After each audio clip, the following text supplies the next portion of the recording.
कोई भी सपना साकार करने के लिए सबसे जरूरी है सही कोच का होना। चुनिए सक्सेस एकेडमी रायपुर को और करें अपने IAS PSC और व्यापम का सपना साकार। Download the app now. तो चलिए दोस्तों, चलते हैं हम अपने छत्तीसगढ़ी व्याकरण के अगले टॉपिक। ये है समास। समास के बारे में आप सभी को पता है, जैसा हिंदी में होता है दो शब्दों के मेल से एक नया शब्द बनता है, जबकि प्रीवियस क्लास में आपने जैसे संधि पढ़ा था वो तो दो वर्णों के मेल से एक नया वर्ण बनता है और वो शब्दों के बीच में योजक होता है। यहाँ दो बड़े शब्द होंगे और उन शब्दों से मिलके एक नया शब्द बनेगा जो या तो उन शब्दों की विवेचना कर रहा होगा या किसी तीसरे शब्द की ओर इंगित कर रहा होगा। तो समास की परिभाषा एक बार देख लेते हैं। दो या दो से अधिक शब्दों से मिलकर बने नए सार्थक शब्द। ये ध्यान में रखना है, सार्थक शब्द होना चाहिए। दोनों शब्दों के मिलने से कोई ऐसा शब्द बने जिसका कोई अर्थ आ रहा हो। दो शब्द आपने जोड़े और उसका अर्थ नहीं आ रहा है तो वो समास के अंतर्गत शामिल नहीं होता है। ठीक है, जैसे उदाहरण के तौर पे छत्तीसगढ़ी उदाहरण हिंदी में भी कह सकते हैं, कुल तारक। कुल एक अपने आप में एक शब्द है और तारक एक अपने आप में शब्द है ना। दोनों ने मिलकर समास बनाया है। इसमें वर्णों का मेल नहीं हुआ है, इसमें शब्दों का मेल हुआ है और इसका अर्थ हो गया कुल को तारने वाला। कुल मतलब वंश होता है, तारक मतलब किसी को मोक्ष दिलाना या तारना, है ना। तो ये उसका अर्थ लेके आ रहा है। तो ये पहला शब्द था, ये दूसरा शब्द, ठीक है, और अर्थ कुछ तीसरा निकल रहा है। इसी तरीके से तुलसी एक शब्द है और चौरा एक शब्द है। चौरा मतलब जहाँ पे बैठने की व्यवस्था हो या एक ऊंचा स्थान जहाँ पे कुछ रखा जा सके। और तुलसी एक पौधे का नाम है, तुलसी को पूजा जाता है, ये आप जानते हैं। तो तुलसी प्लस चौरा ये हो गया तुलसी चौरा। और ये क्या अर्थ दे रहा है? तुलसी के लिए चौरा, मतलब तुलसी पौधे के लिए जो चौरा बनाया गया है। तो इसी तरीके से गाय कोठा, है ना। तो गाय एक अलग शब्द है, कोठा एक अलग शब्द है। कोठा मतलब घर या रहने का स्थान होता है छत्तीसगढ़ी में, और गाय तो गाय हो गई। तो गाय के लिए जो रहने का स्थल है वो हो गया गाय कोठा। तो गाय बर कोठा, गाय के लिए कोठा हिंदी में कहोगे तो इसी तरीके से दो शब्दों के मेल से एक नया सार्थक शब्द जब बनेगा तो वो समास के अंतर्गत आएगा। अब इन जो दो शब्द है, जो पहला शब्द है ये प्लस दूसरा शब्द जो आप देख रहे हैं, ये दोनों मिल के एक तीसरे शब्द की ओर नए शब्द का निर्माण करते हैं। तो इसको प्रथम पद और इसको द्वितीय पद के नाम से भी जाना जाता है, या इसको पूर्व पद और इसको उत्तर पद भी कहते हैं। और इसके बाद ये बनेगा एक नया समासिक पद।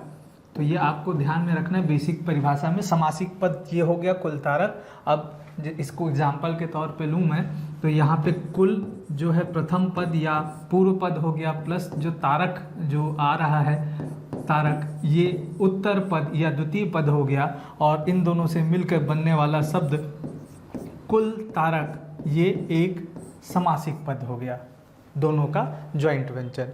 तो ऐसे ही उदाहरणों के माध्यम से हम देखते हैं छत्तीसगढ़ी में क्या क्या है समास के अंतर्गत। समास जैसा हिंदी में होता है 6 प्रकार, वैसे ही छत्तीसगढ़ी में भी होगा। देखते हैं उनके प्रकार के बारे में। तो मुख्य भेद जो है समास के आप सभी को पता है। पहला जो है अव्ययी भाव समास, दूसरा तत्पुरुष समास, तीसरा कर्मधारय समास, चौथा द्विगु समास, पांचवा द्वंद्व समास और छठवा बहुब्रीहि समास। अमूमन आप लोगों को इन चारों समास को पहचानने में कोई दिक्कत नहीं होता है हिंदी के तर्ज पे।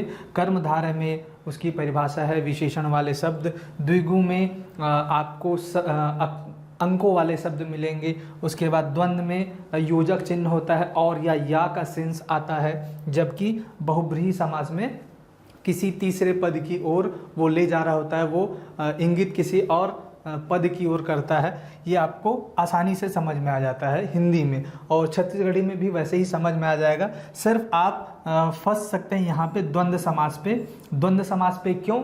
क्योंकि ये संधि के तर्ज पे आप देखें तो छत्तीसगढ़ी में बहुत सी संधियाँ हम लोगों ने देखी। विसर्ग संधि में हम लोग योजक चिन्ह का इस्तेमाल करके दो शब्दों को जोड़ते हैं, तो वहाँ पे बस आपको भ्रमित नहीं होना है। उन शब्दों का आपको ध्यान में रखना है कि वो संधि वाले शब्द है, ना कि समास वाले शब्द। उनको और या मत समझ लेना है ना। हम लोगों ने बहुत से एग्जाम्पल देखे थे। और अवयवी भाव और तत्पुरुष में थोड़ी सी दिक्कत होती है, इसको समझ लेंगे तो ये आसान हो जाएगा और उदाहरणों के माध्यम से और ज़्यादा क्लियर हो जाता है। तो बारी बारी सब पे परिचर्चा करते हैं, देखते हैं।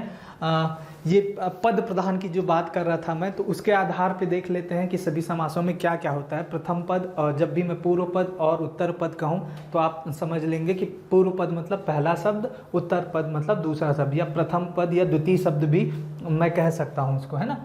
तो ध्यान में रखेंगे, जैसे पूर्व पद प्रधान हो, मतलब दो शब्दों को आपने जोड़ा, पहला पद और दूसरा पद से, प्रथम पद और द्वितीय पद या पूर्व पद और उत्तर पद, इससे जो तीसरा शब्द बना, तो अगर इस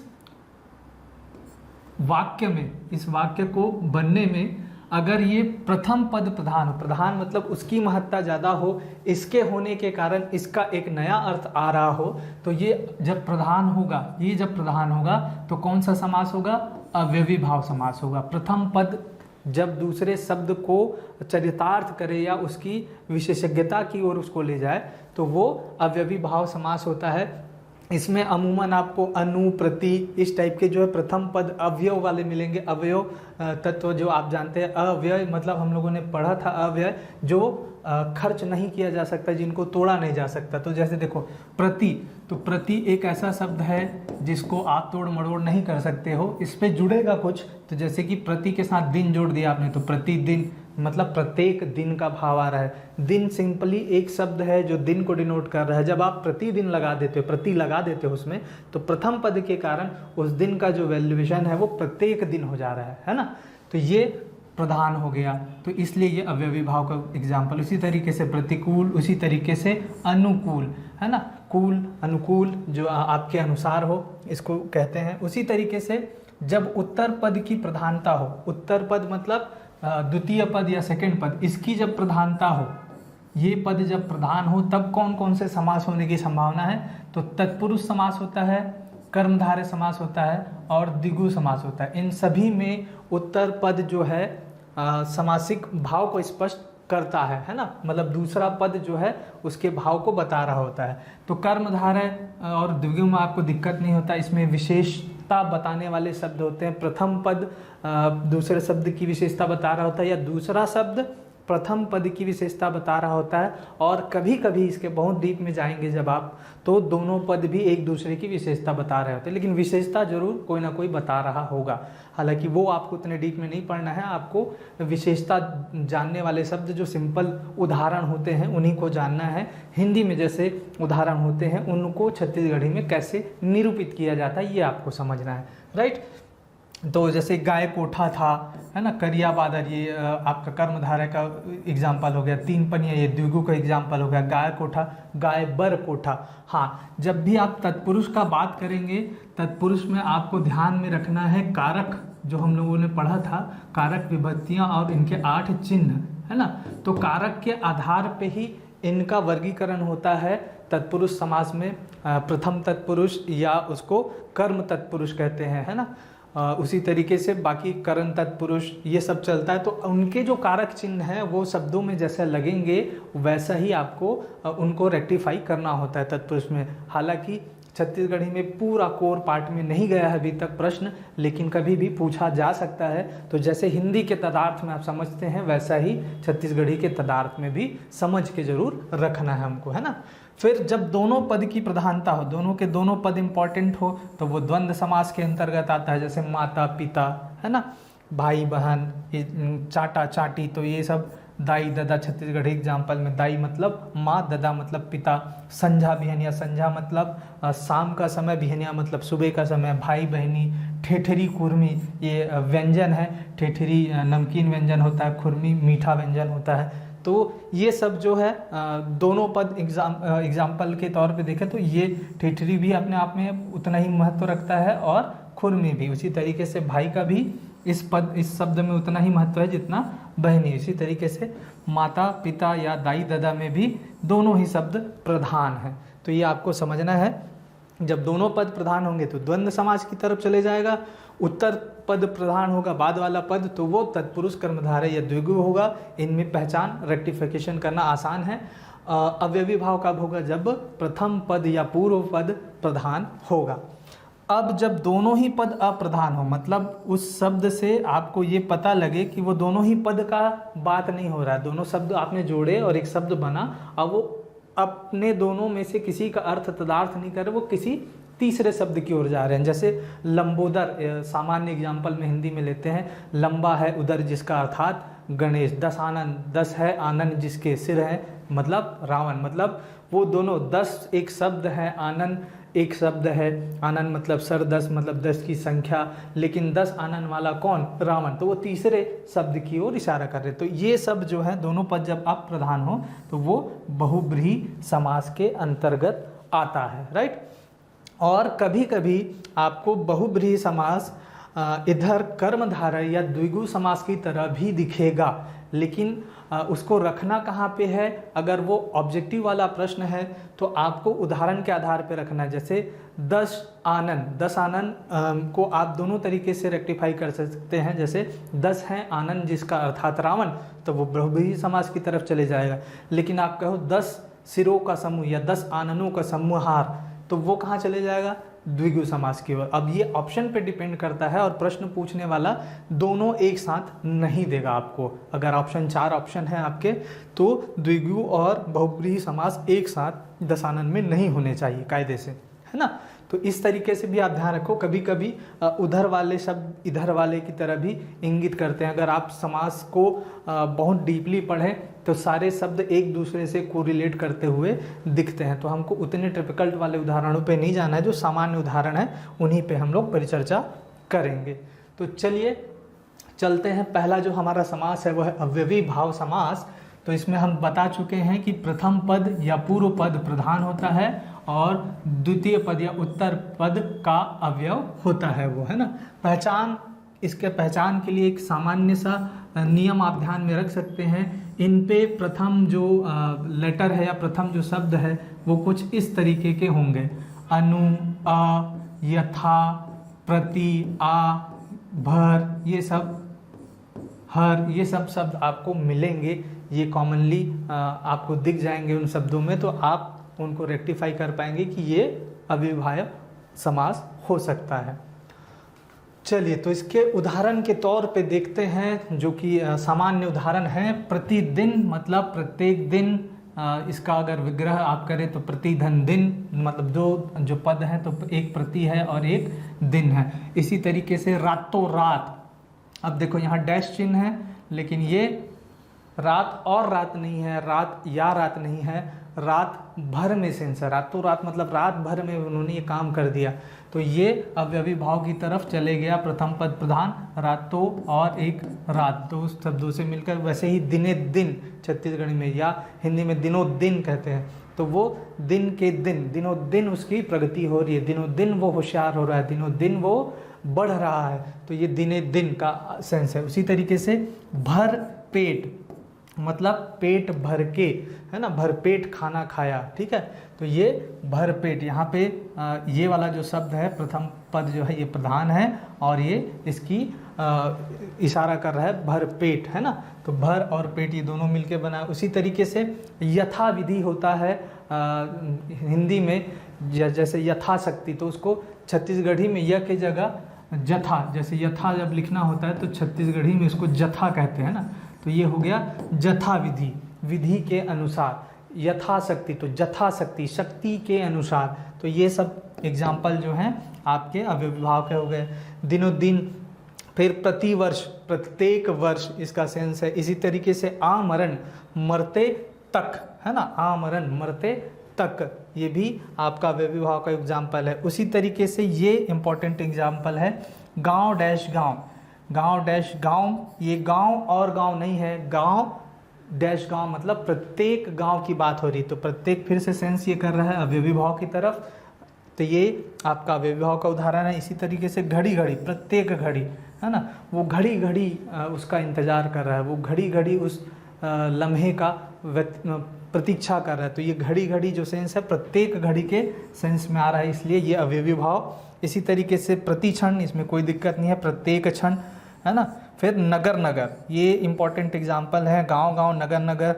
आप डैश चिन्ह देख के इसको और या ना समझे, इसको द्वंद्व समास की ओर ना ले जाएं। ये दोनों भी एग्जाम्पल हैं अवयवी भाव के, क्योंकि ये प्रत्येक नगर या प्रत्येक गांव की ओर इशारा करता है। या देश देश, है ना, देश देश भी लिखेंगे तो देश और देश नहीं होगा, प्रत्येक देश होगा, ठीक है। तो इसी तरीके से ये इनके कुछ उदाहरण हो गए। अब चलते हैं तत्पुरुष समास की ओर। तत्पुरुष समास में हमको पता है कि ये समासिक पद जो है उत्तर पद प्रधान और दोनों पद के बीच, मतलब दूसरा वाला पद प्रधान होगा, दोनों बीच के बीच जो कारक चिन्ह होता है उसका लोप रहता है। कारक चिन्ह आपको नहीं दिखेगा, ये वही वाले है। इसके एग्जाम्पल आप जब देखेंगे तो इसमें आपको कारक विभक्तियों का लोप दिखेगा। कारक जो आपने पढ़ा है उन्हीं के आधार पे इनके जो सब सेक्शन होते हैं हिंदी में वो आप डिफाइन करते हो, तो वो गायब रहेंगे, सामान्यतः आपको दिखेंगे नहीं, उसको आपको खोजना रहता है वाक्य में प्रयोग करके। जैसे उदाहरण के लिए दूध दुहैया, ये छत्तीसगढ़ी उदाहरण है। दूध दुहैया मतलब दुहना मतलब होता है दूध निकालना, दूध दुहैया मतलब दूध के दुहैया, दूध के दुहैया या जो गाय से दूध निकालता है, ग्वाला जिसको कहते हैं, उसी के तर्ज पे दूध दुहैया प्रयोग किया जाता है छत्तीसगढ़ी में। दूध के दुहैया, है ना, दूध को दुहने वाला, है ना, दूध के दुहैया। उसी तरीके से राउत नाचा, राउत जाति ही दूध दुहने का बेसिकली गांव में काम करती है, तो राउत के नाचा, ये बेसिकली राउत के नाचा, राउत नाच मतलब राउत के नाचा या राउतों का नाचा। तो ये फिर से देखो कारक चिन्ह लोप हुआ है और ये आपका तत्पुरुष समास है। इसी तरीके से बैला गाड़ी, बैला के गाड़ी, जिसमें बैला लगा हो, बैल उसको खींचती हो, बैला के गाड़ी, तो बैल गाड़ी, है ना। उसी तरीके से रंधनी कुरिया, ये काफ़ी इंपॉर्टेंट एग्जाम्पल। रंधनी कुरिया, रंधनी मतलब रांधना मतलब होता है, रांधने का मतलब छत्तीसगढ़ी में होता है पकाना, है ना, पकाना। पकाना क्या चीज़? खाना पकाना, है ना, ये शब्द इस्तेमाल होता है रांधना, तो उसी से आया है रंधनी कुरिया। कुरिया मतलब कक्ष या कमरा होता है, तो रांधने का कमरा या रांधे बर कुरिया, तो ये बर आ गया आपका कारक चिन्ह, तो रांधे बर कुरिया, ऐसा रूम जो खाना पकाने के लिए, जिसको आप किचन के तौर पे जानते हैं, तो वही चीज़ है, तो ये भी तत्पुरुष समास। इसी तरीके से धान कोठी, धान बर कोठी, है ना, धान के लिए कोठी हिंदी में कहो तो, गाय कोठा, गाय बर कोठी। तो इस तरीके के जितने एग्जाम्पल हैं ये सारे के सारे आपके तत्पुरुष समास के उदाहरण हैं। इसी तत्पुरुष समास में, अच्छा ये भी उदाहरण, जात बाहिर, जात ले बाहिर, है ना, जात से हिंदी में कहो तो ये से का सेंस देता है, जात से बाहिर। जात बाहिर मतलब ऐसा व्यक्ति जिसको किसी ऐसा काम जो सामाजिक रीति रिवाज, जाति व्यवस्था जैसे चलती है, तो उसके जाति नियमों के आधार पर अगर उसने वो काम नहीं किया है तो उसको दंड के स्वरूप उसको कुछ समय के लिए जात से बाहर किया जाता है। ये चलता है गांव में प्रावधान आज भी, तो उसी के लिए जात बाहिर, तो जात ले बाहिर, तो ये भी आपका तत्पुरुष। अब इसी तत्पुरुष समास में एक और सब सेक्शन है, इसके अंतर्गत आप जब हिंदी में पढ़ेंगे तो ये सब कर्म तत्पुरुष, संप्रदान तत्पुरुष, अपदान तत्पुरुष, ये सब आप पढ़ेंगे इसमें रेक्टिफाई। अभी छत्तीसगढ़ी में वैसा नहीं है, लेकिन इनसे आपको पता लग जाएगा कारक चिन्ह के अनुसार, है ना। लेकिन ये एक एग्जाम्पल है, ये जरूर ध्यान में रखें। इसी के दूसरा रूप है नत्र तत्पुरुष के रूप में जिसको जाना जाता है। नत्र तत्पुरुष मतलब जहाँ नहीं होने का सेंस है, मतलब निगेटिव सेंस, ना जिसका अंत हो, जो ना खत्म हो, नहीं की भावना जहाँ पे आए, तो वो वाले उदाहरण को जो है नत्र तत्पुरुष के अंदर रखा जाता है। और ये हिंदी में भी पूछा गया है और छत्तीसगढ़ी में भी पूछा जा चुका है किसी एग्जाम में, तो आपको इसको ध्यान में रखना। इसके उदाहरण कौन कौन से हैं नत्र तत्पुरुष के? तो जैसे जिन शब्दों के शुरुआत में अमूमन अगर इसकी पहचान करें तो अ लगा होता है, और ये अ जो है ना का सेंस दे रहा होगा हिंदी में। जैसे अनंत, ना अंत है जिसका, है ना अंत, जिसका अंत ही नहीं है। उसी तरह के से अधर्म, जो धर्म के अनुसार हो, ना धर्म, उसमें धर्म नहीं है, ना धर्म। अनादि, ना आदि, आदि मतलब होता आरंभ, तो जिसका आरंभ ही नहीं है, ना आदि ना अंत कहते हैं, तो ये अनादि मतलब जिसका कोई आदि ही नहीं है, ना आदि। अन्याय, जहाँ न्याय ना हो, ना न्याय। तो इस तरीके से इसको इंटरप्रेटेट करते हैं जब आप बताओगे तो ना अंत, ना धर्म, ना आदि, लेकिन सेंस इसका क्या रहा है, जहाँ ना हो तो नकारात्मकता की ओर जा रहा है, निगेटिव प्रभाव वो दिखा रहा है। तो ये सब नत्र तत्पुरुष के तहत शामिल है, राइट। तो इसको भी ध्यान में रखिएगा। चलिए चलते हैं नेक्स्ट, जो हमारा समास का प्रकार है वो कर्मधारय समास। इसमें आपको पता है कि विशेषण और विशेष्य वाले शब्द होते हैं। कोई एक पद जो है दूसरे पद की विशेषता बता रहा होता है, ये आपको ध्यान में रखना है। प्रथम पद भी हो सकता है, द्वितीय पद भी हो सकता है, मतलब प्रथम पद द्वितीय पद की बताए, द्वितीय पद प्रथम पद की विशेषता बताए, या दोनों पद ही एक दूसरे की विशेषता भी बताते हुए हो सकते हैं। कुछ एग्जाम्पल आपको मिलेंगे, राइट। चलिए तो चलते हैं, उदाहरण के तौर पे इसको समझने का कोशिश करते हैं। करिया बादल, इसको हिंदी में कहोगे तो काला बादल, है ना, काला बादल। तो काला, ये हम लोगों ने विशेषण में पढ़ा था, काला रंग है, और बादल जो जिसको छत्तीसगढ़ी में बादल कहते हैं, तो ये बादल के काले होने की विशेषता बता रहा है, रंग के तौर पे गुण बता रहा है ना।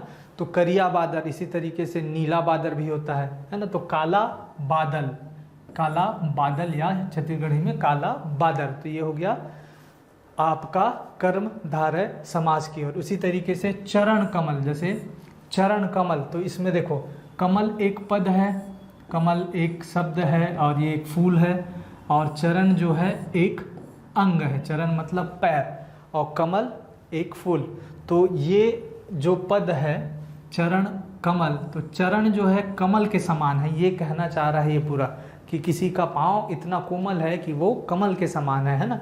तो कमल के समान चरण, तो बता रहा है, ये इसकी विशेषता बता रहा है कमल के समान, तो ये कर्मधार है। इसी तरीके से प्राण प्रिय, प्राण प्रिय, अब प्राण एक अलग शब्द है, प्राण मतलब जीव जान, और प्रिय जो है जिसको आप ज़्यादा प्यार करें, जो प्यारा हो, उनके लिए इस्तेमाल होता है। अब प्राण प्रिय मतलब प्राण के समान प्रिय, तो ये भी कर्मधारय का उदाहरण, प्राण के समान प्रिय। इसी तरीके से ये बहुत इम्पॉर्टेंट एग्जाम्पल है आपके परीक्षा की दृष्टि से, घी रोटी। तो इसको कभी कभी आप लोग ये समझ लेते हैं घी और रोटी तो नहीं है डैश का मतलब, जो हम लोगों ने संधि में देखा था, तो वैसा नहीं है। ये एक्चुअल में हो जाएगा, घी रोटी कहने का तदार्थ क्या होता है, ऐसा रोटी जिसमें घी लगी हुई हो। तो घी चुपड़ी रोटी अगर छत्तीसगढ़ी में कहो तो, हिंदी में कहो तो घी लगी हुई रोटी। तो घी चुपड़ी हुई रोटी, तो ये रोटी कैसी है, घी द्वारा चुपड़ी हुई, है ना। तो ये भी एक विशेषता है ना। घी चुपड़ी जो है विशेषता है कि वो रोटी जो है सूखी नहीं है, घी चुपड़ी हुई है। किसी में तेल चुपड़ दो तो वो पराठा बन जाएगा। तो इसी तरीके से घी चुपड़ी हुई रोटी, तो ये कर्मधारय का एग्जाम्पल है, बहुत इंपॉर्टेंट एग्जाम्पल, इसको आपको ध्यान में रखना है, ठीक है। इसके बाद धावरा बैला, धावरा, धावरा मतलब इसका हम लोगों ने पहले पढ़ा था, धावरा मतलब सफ़ेद का सेंस होता है, वाइट या हल्का जो ब्राउनिश होता है उसको भी धावरा कर देते हैं बैल में। और एक होता है काला बैल, तो उसको कह देंगे करिया बैल, और एकदम प्योर लाल होगा तो उसको लाली बैल।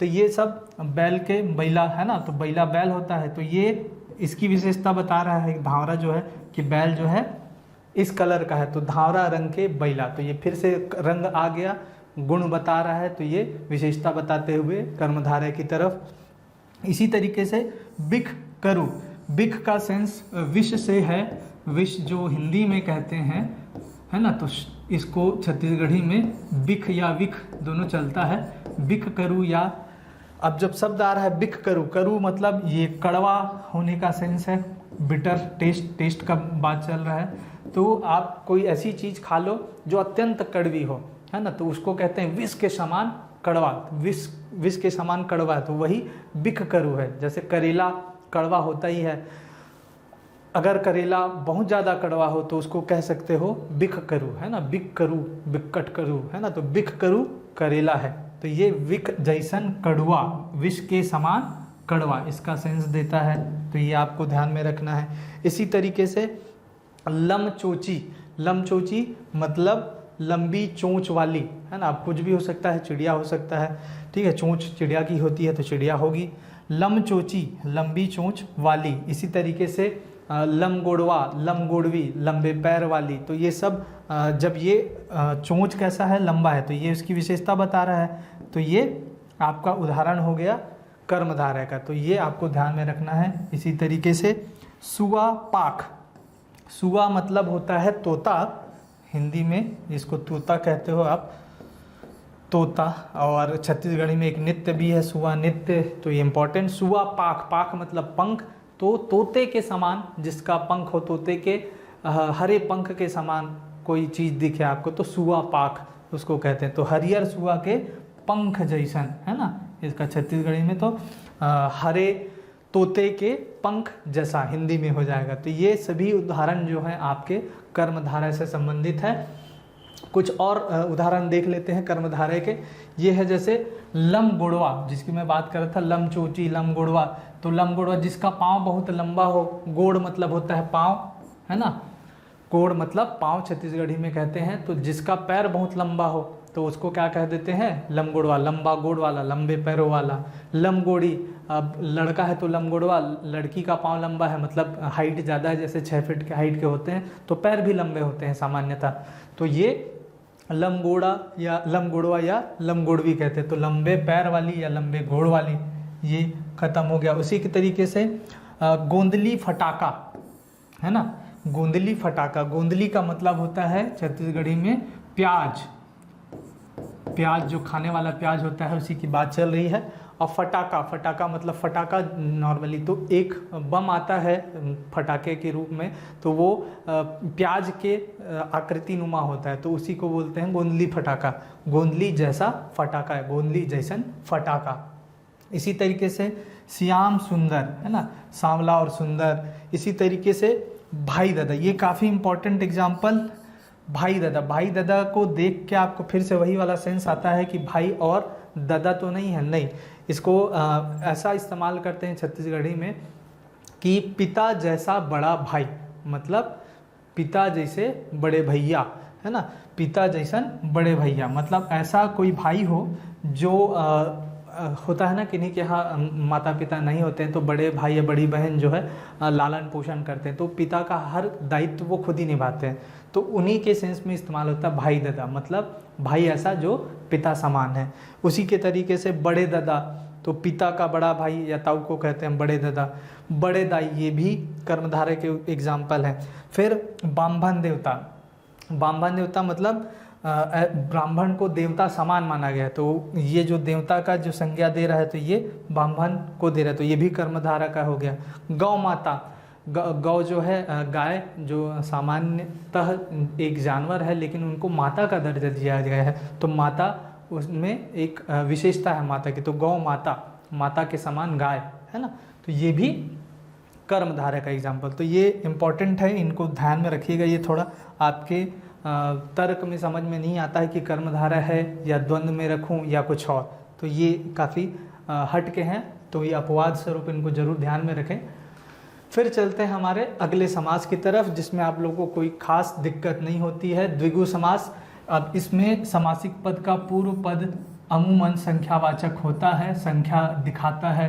3 जैसे त्रिनेत्र हो गया, है ना, पचराहा हो गया, तिराहा हो गया, तो ये सारे एग्जाम्पल जो हिंदी में आप लेते हो वैसे ही छत्तीसगढ़ी में भी शामिल रहते हैं, और नंबर देख के आप इसको आसानी से रेक्टिफाई कर लेते हो। ये ज़्यादातर परीक्षा में पूछे भी नहीं जाते, जो पूछा जाता है इन्हीं तत्पुरुष, अव्यव, अव्ययीभाव समास और बहुब्रीहि समास और कर्मधारय से ज़्यादातर क्वेश्चन आपको दिखेंगे। तो चलिए देख लेते हैं इनके भी एग्जाम्पल। इनके छत्तीसगढ़ी एग्जाम्पल आपके लिए इम्पोर्टेंट है, क्योंकि इनके जो अर्थ हैं वो कभी कभी समझ में नहीं आते हैं सामान्यतः, तो उनके अर्थ सहित उनको जान लेते हैं। जैसे तितरा, तितरा और तितरी चलता है छत्तीसगढ़ी में, तो बेसिकली ये तीन पुत्र के बाद, तीन संतानों के बाद जब चौथी संतान हो तो उसको कहा जाता है तीतरा या तीतरी। अब तीन संतान के बाद लड़का हुआ तो तीतरा लड़का है मोर, तीतरा लड़का है मोर, है ना। और तीन संतान के बाद लड़की हुई तो तीतरी लड़का है मोर, है ना। तो तीन पुत्रों के बाद पैदा हुई अगर लड़की है तो वो हो जाएगी तीतरी, और तीन पुत्रियों के बाद अगर लड़का उत्पन्न हुआ है तो तीतरा, है ना। मतलब सीक्वेंस वैसा है कि तीन पुत्र आपको मिले उसके बाद लड़की हुई है तो वो तीतरी, तीन पुत्रियों के बाद अगर आपको पुत्र प्राप्त हुआ है तो वो तीतरा। तो इसको ध्यान में रखिएगा, सेंस तीन का सेंस है ये, तीन के बाद। उसके उसी तरीके से 12 मासा मतलब 12 महीने का समूह या वार्षिक, जैसे जानते हो आप 12 मासी फल है तो कोई वृक्ष होता है जो 12 महीने फलता है तो उसके लिए इस्तेमाल होते हैं 12 मासा फल है ना। इसी तरीके से 3 पनिया, तो 3 पत्तों वाला, 3 पन्नों वाला ये आप कह सकते हो। तो ये आ गया आपका कर्म द्विगु समास के तहत। उसके बाद पंचहत्था मतलब 5 हाथ लंबा, इसको कहते हैं पंचहत्था, मतलब लंबाई का एक पैमाइश ग्रामीण अंचल में हाथ से भी होता है, 1 हाथ 2 हाथ, 1 हाथ लंबा है 2 हाथ लंबा है, तो पंचहत्था 5 हाथ लंबा, सतहत्था मतलब 7 हाथ लंबा। तो ये शब्द इस्तेमाल किए जाते हैं। उसी तरीके से नवरत्न हो गया तो नवरत्नों का समाहार, नवरात्रि हो गया तो नवरात्रियों का समाहार। तो वो सारे भी एग्जाम्पल हिंदी के इसी द्विगु समास में आ जाएंगे। इसी तरीके से तीन लोक, हाँ त्रिलोक जिसको कहते हैं हिंदी में, उसको छत्तीसगढ़ी में त्रिलोक कह देते हैं। ये मैं बता चुका हूँ। रारेफ वाला और आधारा वाला जो भी सेंस होता है छत्तीसगढ़ी में डायरेक्ट शब्द के रूप में, पूर्ण शब्द के रूप में लिख जाए तो त्रिलोक, तो 3 लोक का समूह। फिर उसी तरह से त्रिफला, तो तिरफला हो जाता है, और तिर का मतलब ये 3 का सेंस ही दे रहा है ना, तो 3 फलों का समूह। उसी तरीके से पंचमुखा, तो 5 मुखों का समूह, है ना। उसी तरीके से जस मूल, जस मतलब यहाँ पे जस जो है, ये वाला जो जस है ये 10 के सेंस में आता है। 10 जो हिंदी में कहते हैं उसी के जगह पे छत्तीसगढ़ी में जस मूल, तो ऐसा जिसके 10 मूल हों, 10 जड़ हों। फिर उसी तरीके से 7 कोसा, कोश मतलब ये भी दूरी मापने की इकाई है। 7 कोस दूरिया मतलब कहते हैं ना 7 समुंदर पार, वही वाला सेंस है कि 7 कोस दूर है, बहुत दूर के लिए ये लगाते हैं 7। तो ये सत का मीनिंग 7 से आ रहा है, इसलिए 7 कोस दूर। तो ये भी आपका एग्जाम्पल हो गया द्विगु का। उसी तरीके से 3 मुड़िया, 3 मुड़ी मतलब होता है सिर, 3 सर का समूह, ठीक है। पंचामृत ये काफ़ी चलता है प्रसाद, अगर आप पूजा वगैरह में जाए तो प्रसाद के साथ पंचामृत का वितरण मंदिरों में किया जाता है। तो 5 अमृतों का समूह ऐसा माना गया है, वो अलग अलग 5 लिक्विड आइटम्स को मिला के वो बनाया जाता है, तो वही पंचामृत है। उसी तरीके से त्रिवेणी, 3 वेणियों का समूह, इसको हिंदी में आप त्रिवेणी, जैसे ये लिखा हुआ है त्रिवेणी कहते हैं। इसी तरीके से त्रिपुंड, तो जो जनरली नंबर्स वाले उदाहरण है वो सारे के सारे द्विगु में आते हैं। हिंदी के जो तदार्थ से हैं वो वैसे के वैसे ही छत्तीसगढ़ी में भी कुछ शब्द इस्तेमाल होते हैं, तो इनको ध्यान में रखिएगा। फिर चलते हैं हमारे अगले समास के प्रकार, यह है द्वंद्व समास। द्वंद्व समास इनमें दोनों ही पद प्रधान होते हैं, इनके बारे में हम लोगों ने परिचर्चा कर ली थी। तो विग्रह होने के बाद उन पे और या अथवा ये सब लगता है छत्तीसगढ़ी के लिए। और तो ये आप आसानी से पहचान पाते हैं, जैसे माता पिता, माता डैश पिता लिखा होता है तो माता और पिता, है ना। बालक बालिका, बालक और बालिका। तो इनके कुछ उदाहरण हम देख लेते हैं छत्तीसगढ़ी के लिए। पाप पुण्य, पाप डैश पुण्य, तो ये पाप और पुण्य हो गया। सुख दुख, सुख और दुख। ऊंच नीच, ये ऊंचा नीचा जो हिंदी में होता है वही है ऊंच नीच, ऊंचे और नीचे का भाव। खरा खोटा, खरा मतलब अच्छा, खोटा मतलब खराब, है ना, तो खरा या खोटा। फिर वैसे ही खवई पियई, अब ये क्रिया, 2 क्रियाओं का वो है योजक लगा के, तो खाना और पीना, इससे सेंस आ रहा है ये खाने का ये पीने का, खाना और पीना, तो खवई और पियई। ठेठरी और खुरमी, तो ठेठरी खुरमी कहते हैं डायरेक्ट ठेठरी, नमकीन व्यंजन, खुरमी मीठा व्यंजन। उसी तरीके से संझा बिहनिया, संझा और बिहनिया। फिर ननद भौजाई, तो ननद किसी की पत्नी, शादी हुआ है, पति पत्नी है, तो पति की जो बहन होती है वो पत्नी के लिए ननंद होती है, और उस पति के बहन के लिए वो भाभी हो गई, तो उसको भौजाई कहते हैं। तो ये ननंद भौजाई का रिलेशन वही वाला है, तो ननंद और भौजाई। उसी तरीके से मुड़गोड़, तो मुड़ और गोड़ ये भी इम्पॉर्टेंट है। मुड़ मतलब सर और गोड़, मुड़ और गोड़। कभी कभी लड़ाई हो गया किसी से तो कहते हैं ना तेरा सर पैर तोड़ दूंगा, तो वो वही वाला है। तो छत्तीसगढ़ी में लड़ाई हुआ तो छत्तीसगढ़ी में जब उसको डांटना होगा तो यही बोलेगा तो मुड़ गोड़ तोड़ दूँगा, है ना। तो ये मुड़ और गोड़, इसको ध्यान में रखना। तो ये सब द्वंद्व समास के आपके उदाहरण हैं। और देख लेते हैं इसी तरीके से दार भात, दार और भात, दार मतलब दाल है, ये दाल का सेंस, दाल जो सामान्यतः, भात मतलब चावल, दाल भात खाबो ऐसा चलता है, दार और भात। इसी तरीके से तस्मई और सोहारी, बहुत ही इम्पॉर्टेंट। तस्मई छत्तीसगढ़ी में कहते हैं खीर को, सोहारी कहते हैं पूड़ी को। तो तस्मई और सोहारी, तो खीर और पूड़ी का सेंस। उसी तरीके से भैंसा बैला, तो भैंसा और बैला मूर्तिन बड़कन भैंसा बैला है ऐसा कहते हैं, है ना। मोरदेरन सौठिन बैला भैंसा है, तो वो बैला और भैंसा और का सेंस है। फिर चोर बटमार, ठीक है, तो चोर चोर होता है और बटमार मतलब बटवा, बटवा मतलब पर्स चुराने वाला, तो उसके लिए अलग शब्द है। चोर सामान्य चोर हो गया और बटमार बटवा चुराने वाला, तो चोर और बटमार। इसी तरीके से तरिया डबरी, तरिया डबरी में मत जा होगा, लड़का लोग को सिखाते हैं, बच्चे लोग को सिखाते हैं, है ना, तरिया डबरी, क्योंकि पानी है, अगर आपको तैरने नहीं आता तो डूब जाएंगे वो लोग। तो तरिया और डबरी, तरिया मतलब तालाब, डबरी मतलब तालाब का छोटा रूप कह सकते हैं, पौंड जिसको कहते हैं हम लोग। उसी तरीके से माई पिल्ला, माई और पिला, माई और पिला, माई मतलब माँ से सेंस है, और पिला मतलब बच्चे, है ना। तो ये कभी कभी नकारात्मक रूप में भी इस्तेमाल होता है, कभी कभी सकारात्मक। जैसे कि आपने इनविटेशन दिया, अपने यहाँ कोई आयोजन है, आपने 2 लोगों की उम्मीद की थी और वो पूरे के पूरे फैमिली सहित आ गए, तो इसको कभी कभी ऐसे कहते हैं माई पिला आगे गा उमन ऐसा करके, है ना। तो ये ध्यान में रखना, माई और पिला, माई अपने बच्चों के साथ आ गई। इसी तरीके से गर्रा धूका, है ना, गरेर मतलब हवा, धूका मतलब धूल, ठीक है। उसी तरीके से आंधी पानी, आंधी और पानी मतलब जब बारिश होती है तो आंधी के साथ पानी आता है, तो वही है।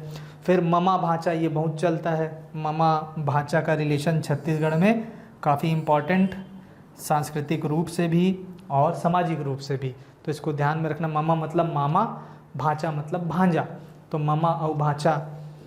फिर डौका डौकी, ये भी कह देते हैं, डौका डौकी आयरिस, तो डौका मतलब पति और डौकी मतलब पत्नी, तो डौका और डौकी संयुक्त रूप से जब इनविटेशन देना हो या आए हो तो ये शब्द इस्तेमाल किए जाते हैं, राइट। अब चलते हैं हमारे अगले समास के प्रकार, ये है बहुब्रीहि समास। बहुब्रीहि समास आपको पता है कि उन दोनों पदों की प्रधानता नहीं रहती, वो किसी तीसरे पद की ओर इशारा करते हैं। इसको बड़ी आसानी से आप उदाहरण से जानते हैं, समझते हैं और इनको आप पहचान पाते हैं, तो इनमें दिक्कत वाली बात नहीं होती है। चलिए देखते हैं सीधे एग्जाम्पल से, परिभाषा दी हुई है। समासिक पद विग्रह, अब देखो ये है समासिक पद लंबोदर, जो कॉमनली इस्तेमाल होता है। लंबोदर मतलब लंबा है उदर जिसका, या लंबा है पेट जेकर अर्थात गणेश। इसी तरीके से चतुर्भुज, 4 है भुजाएं जिसकी, या 4 है भुजा जेकर, छत्तीसगढ़ी में कर दोगे तो अर्थात विष्णु। फिर पीताम्बर, पीला या पीत दोनों चलता है, पीत के लिए पीला या पिंवरा, है ना, पिंवरा भी लिखोगे तो चलेगा छत्तीसगढ़ी में, पिंवरा, पीत या पीला का सेंस दे रहा है। ये पीला कलर है ना, पीला बच्चे के लिए भी इस्तेमाल होता है, तो ये पीला कलर है, हिंदी वाला है। तो पीत है अंबर जिनका, अर्थात पीला है अंबर जेकर, तो कृष्ण भगवान। इसी तरीके से दशानन, 10 है आनंद जिसके, 10 है आनंद जेकर अर्थात रावण। इसी तरीके से त्रिलोचन, देखो ये वाला जो मैंने बताया था ये, और इसी तरीके से दशानन, जहाँ पे आपको ये अंक वाले शब्द दिख रहे हैं जिसमें संख्यावाचक दिख रहा है, ये आपके एक्सप्लेनेशन के ऊपर, अगर ये मेंस में आता है, प्री में आया तो ये ऑप्शन के आधार पे आपको चुनना है, लेकिन अगर मेंस में आया तो आपके विस्तार के अनुसार उसका समास तय होगा। जैसे कभी कभी पूछता है प्रश्न कोई एक शब्द देख के कि इसका समासिक प्रकार बताएं आप, है ना, सीधा समास के विषय में पूछता है। लेकिन अगर आप समास का विग्रह नहीं करेंगे तो वो उस समय के लिए गलत होगा। तो छोटे से, क्योंकि जगह पर्याप्त होता है, मीन्स जो दोस्त लिखेंगे उनको पता है या लिख चुके हैं उनको पता है कि वहाँ पे पर्याप्त मात्रा में जगह होती है, तो वहाँ पे आप इंगित कर दें। जैसे त्रिलोचन है तो आप उसको किस आधार पे, त्रिनेत्र या त्रिलोचन, तो उसको किस आधार पे आप बताना चाह रहे हैं। तो 3 है लोचन जिसके अर्थात शिव लिखोगे तो ये बहुब्रीहि समास हो जाएगा। और इसी को मैं अगर कहूँ 3 लोचनों का समूह या 3 नेत्रों का समाहार या 3 लोचनों का समाहार, तो वो चले जाएगा द्विगु समास की ओर। तो वो आपके एक्सप्लेनेशन पे डिपेंड करता है आपने उसको कैसे डिफाइन किया है। तो वहाँ पे आपको एक्सप्लेनेशन लिखना पड़ेगा जब इस टाइप का डायरेक्ट प्रश्न आ जाए मेंस में। बाकी प्री वगैरह में जहाँ ऑब्जेक्टिव आपके रहते हैं व्यापम वगैरह के एग्जाम पे, तो वहाँ पे आप डायरेक्ट टिक कर सकते हैं ऑप्शन के आधार पे। ठीक है, तो इसको ध्यान में रखिएगा। उसी तरीके से कुल तारक, कुल को तारने वाला अर्थात बेटा। देखो अब ये भी ये एग्जाम्पल जो है अवयवी भाव में भी आता है और बहुब्रीहि में भी आता है। तो ये आपके डिफाइन करने ऊपर है कि आप कैसे उसको डिफाइन। कुल के तरैया, कुल के तरैया कह दोगे तो उधर चले जाएगा। कुल को तारने वाला अर्थात बेटा कहोगे तो फिर ये बहुब्रीहि हो जाएगा। तो कुछ समास जो है इंटर ओवरलैप करते हैं एक दूसरे को, लेकिन उसको आपके एक्सप्लेनेशन के आधार पे आप उसको विलग कर सकते हो। तो इसी चीज़ों को ध्यान में रखना है। इसी तरीके से दुजबर, तो ऐसा वर जिसकी दूसरी शादी हो चुकी हो, ये दुजबर का इस्तेमाल किया जाता है ये शब्द, और ये बहुब्रीहि का एग्जाम्पल है, इसको भी ध्यान में रखिएगा। तो जो सामान्य है वो तो आप आसानी से पकड़ लेंगे, जो थोड़े से अपवाद स्वरूप है उनको आपको ज़्यादा ध्यान में रखना है। ठीक है, चलिए चलते हैं नेक्स्ट जो इनके उदाहरण हैं उनको देख लेते हैं। कुछ विशिष्ट शब्द हैं छत्तीसगढ़ी से रिलेटेड, उस वाले शब्दों को मैं इसमें जोड़ रहा हूँ आपको, ताकि याद रहे, शब्दकोश भी आपका बढ़ता रहे। जैसे विषधर, विषधर तो सामान्य हिंदी शब्द है, विष को धारण करने वाला अर्थात भगवान शिव उनको कहते हैं, या अर्थात सर्प ये भी कह सकते हो, विष को धारण करने वाला, है ना। तो ये दोनों सेंस में अगर यहाँ पे शिव भी लिखोगे तो चलेगा, क्योंकि समुद्र मंथन के समय भगवान शिव ने विष धारण किया था, तो उनके सेंस में भी इस्तेमाल होता है और सर्प के सेंस में भी। उसी तरीके से मृत्युंजय, मृत्यु को जीतने वाला अर्थात फिर से भगवान शिव या शंकर, मृत्यु से जो परे हैं महाकाल। उसी तरीके से मरी कटान, ये काफ़ी इम्पोर्टेंट, मरी डैश कटान दिख रहा है, तो ये द्वंद्व हो सकता है क्या? नहीं, मरी कटान मतलब ऐसा स्थान जहाँ पे मारा काटा जाए। तो बेसिकली जो पशुओं के शव होते हैं उनको काट के चमड़ी और हड्डियाँ अलग की जाती है, तो वह ऐसे स्थल को कहा जाता है मरी कटान, है ना। तो ये ऐसा स्थान, तो ये स्थान का सेंस दे रहा है जहाँ पशुओं को काटा जाए, मतलब तीसरे जगह पे चले गया दोनों शब्दों से।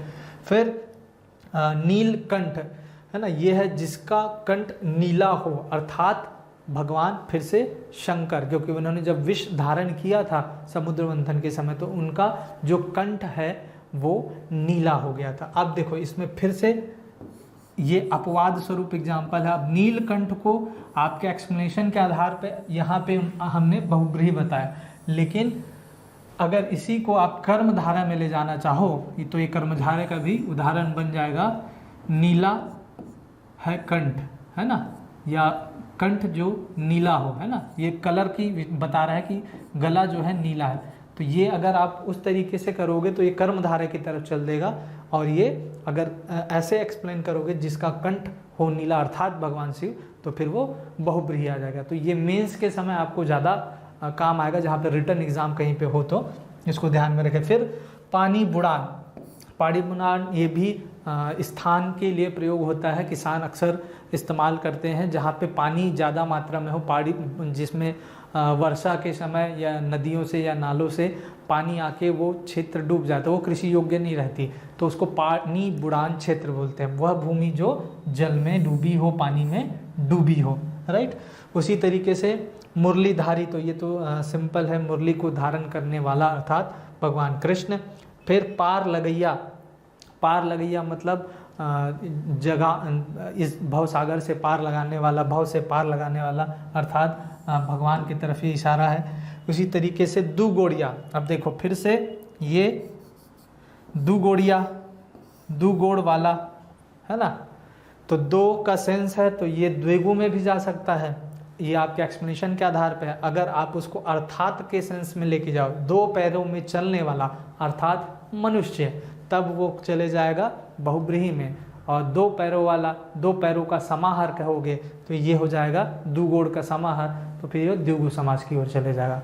तो इसको ध्यान में रखना, जब आप रिटर्न को एग्ज़ाम दे रहे होंगे तो इस टाइप के जो एग्जाम्पल है वो ओवरलैप करते हुए दिखेंगे आपको, लेकिन वो आपके तर्क योजन पे डिपेंड करता है कि आप उसको कैसे विस्तारित करते हैं। ठीक है। ये शब्द काफ़ी इम्पोर्टेंट, ये एग्ज़ाम में आया भी हुआ है किसी एग्ज़ाम में। घर रखा, घर रखा किसको कहते हैं? तो इसका अगर छत्तीसगढ़ी से हिंदी तदार्थ निकालो तो ये छिपकली को कहते हैं। छिपकली जो जीव घर में अक्सर पाई जाती है ना। अब जब इसका समासिक विग्रह की बात करते हो तो घर की रखवाली करने वाला अर्थात छिपकली। अब घर की रखवाली कैसे करता है? जब आप घर से बाहर जाते हो या घर में भी रहते हो तो वो घर में आसपास आपके दीवार में इधर उधर घूमते रहता है और कीड़े मकोड़े सूक्ष्म जीवों को खाते रहता है। तो उन चीज़ों से आपकी वो रक्षा करता है, इसलिए इस सेंस में उसको घर रखा कहा जाता है, घर की रखवाली करने वाला। राइट।